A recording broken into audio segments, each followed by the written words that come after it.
Hey, Kratom Science Podcast listeners.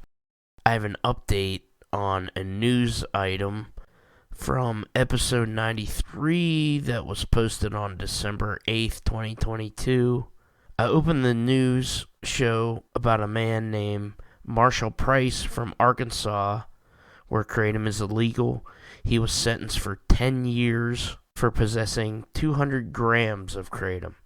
Well, my friends Mike Overstreet from Kratom Guy Show and Misty Brown have been talking to the family, and apparently he was killed in prison. And according to the Greene County Jail, he was quote-unquote released at 2:37 a.m. on December 8th. And I'm going to quote some correspondence from his daughter Mallory in a message to Misty Brown. Just wanted to update you on my dad, the one with the bullshit Kratom charge that got him 10 years in prison in this bullshit state of Arkansas. He was murdered last night in county jail. They won't tell us shit other than that they found him unresponsive in his cell and that he passed before the ambulance got there. They're saying he, quote, fell, but his injuries were a massive skull fracture, ruptured spleen, several severely crushed ribs. He's been sent to our state crime lab in Little Rock. Unquote. That's from his daughter. And after this, I'm just going to post you the clip from the podcast that I posted on Thursday about the backstory. This guy doesn't have a violent crime past.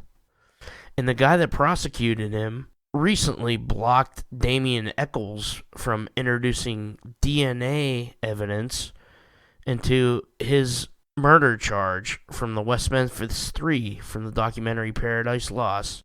It was the same attorney that prosecuted Marshall Price, the guy that just got killed in jail.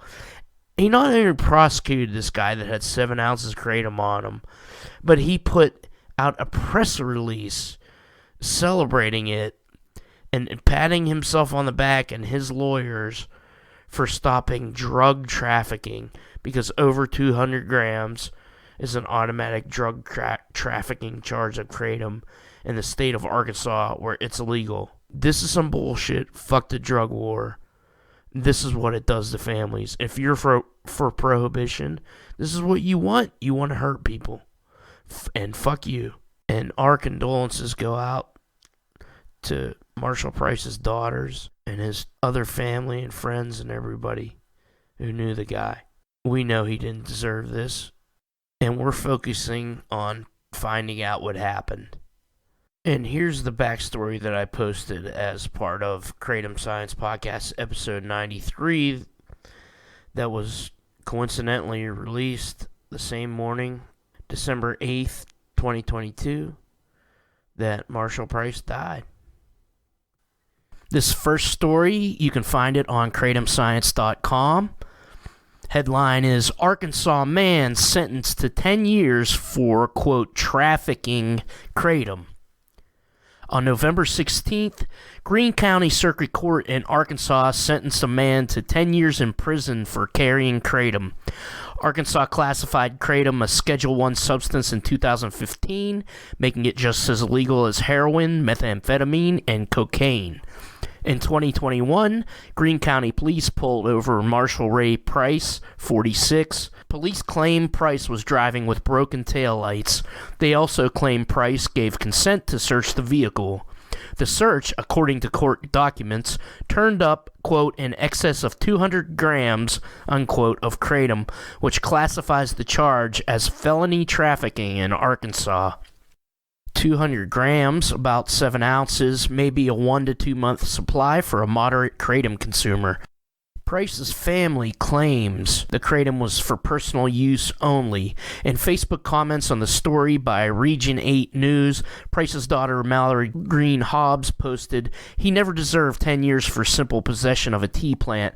He definitely wasn't trafficking it like they're saying. He had 2 small packages, maybe 4 doses worth. It should have been a simple possession charge. My dad isn't a drug trafficker. This medicine helped my dad get off and stay off heroin. Julian Jones, also Price's daughter, added, he takes it just like a protein powder. Our father is not a danger to society. Arkansas court records show Price had prior convictions for possession of controlled substances, including non-prescription Suboxone and marijuana, and failure to make child support payments. The sentencing order shows Price has no prior domestic violence or sex offense charges, yet the jury recommended 120 months in prison, 2 years longer than the minimum 96 months. Circuit Judge Randy Philhours agreed. Nora Volkov, director of National Institute on Drug Abuse, NIDA, wrote in 2021, quote, drug use continues to be penalized despite the fact that punishment does not ameliorate substance use disorders or related problems. One analysis by Pew Charitable Trust found no statistically significant relationship between state drug imprisonment rates and 3 indicators of state drug problems: self-reported drug use, drug overdose deaths, and drug arrests, unquote.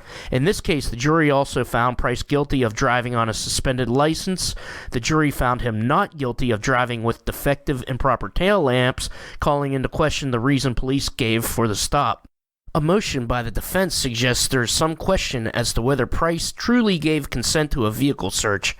Public Defender James Scurlock filed a motion to suppress evidence, which, quote, objects to the use of any evidence by the state of Arkansas which the court finds was illegally obtained by an unlawful search and seizure and property seized as a result of an invalid warrant or a warrant unsupported by probable cause, unquote. A motion filed by the state sought to restrict testimony that Price bought Kratom legally in Missouri. According to the prosecution, quote, any attempt to introduce evidence through testimony or other means would be for the sole purpose of attempting to mitigate the criminality of the defendant's conduct by asserting that since it is a legal drug just up the road, he is less culpable or less guilty or should have the pity of the jury, unquote. Prosecuting attorney Keith Chrestman put out a press release celebrating his victory. Quote, our communities won't tolerate drug trafficking, unquote, Chrestman said. He also praised fellow prosecutors on the case, Wesley Watts and Alexia Butler, quote, for their hard work and willingness to serve, unquote. Chrestman also made news in 2022 for trying to block the West Memphis 3 from introducing DNA evidence into their famous case. A jury convicted 3 teenagers in West Memphis, Arkansas, of the 1993 murders of 3 young boys based on very flimsy evidence, other than the fact that they liked to wear heavy metal t-shirts and face coercive interrogations by police. The documentary Paradise Lost gained critical acclaim and support from famous musicians and actors for the 3 teens. Yeah, so Chrestman's a real piece of work. He's celebrating convicting this guy that has a couple ounces of kratom, 10 years in prison. He's only had prior convictions for drug possession. He's not a violent criminal. He seems to be a guy that used to have a heroin problem, according to his daughters. If you've ever seen the documentary Paradise Lost about this area of Arkansas, yeah, there's a lot of sleazeballs that just take joy in prosecuting people that have hurt nobody. And now this guy Chrestman is blocking the West Memphis 3 from entering DNA into their case to make evidence come to light.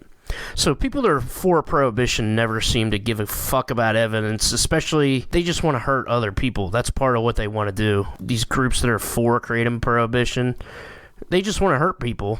They don't seem to care about any logical reason why this wouldn't help people, a ban on kratom. It wouldn't keep people safe. It wouldn't prevent anybody from dying or becoming dependent on kratom. In fact, it would introduce kratom into the illicit market of substances that are laced with fentanyl. Like a 10-pill kratom thing's only about 5 grams of kratom, which is a moderate dose. It's kind of a heavy dose for a beginner, but it's a moderate dose. I take 4 grams. Somebody gets 10 pills with fentanyl in it, they're probably likely to overdose. So we need regulation, not criminalization. Regulation would ensure that people who are buying Kratom know what's in the products. Addiction is a complex thing. We don't need more people that are scared to go to a doctor because they have an addiction that they don't know how to help. So that's what people that want to prohibit Kratom want. This guy seems to have past addiction experience that got him arrested once or twice. He doesn't deserve 10 years in prison for having Kratom.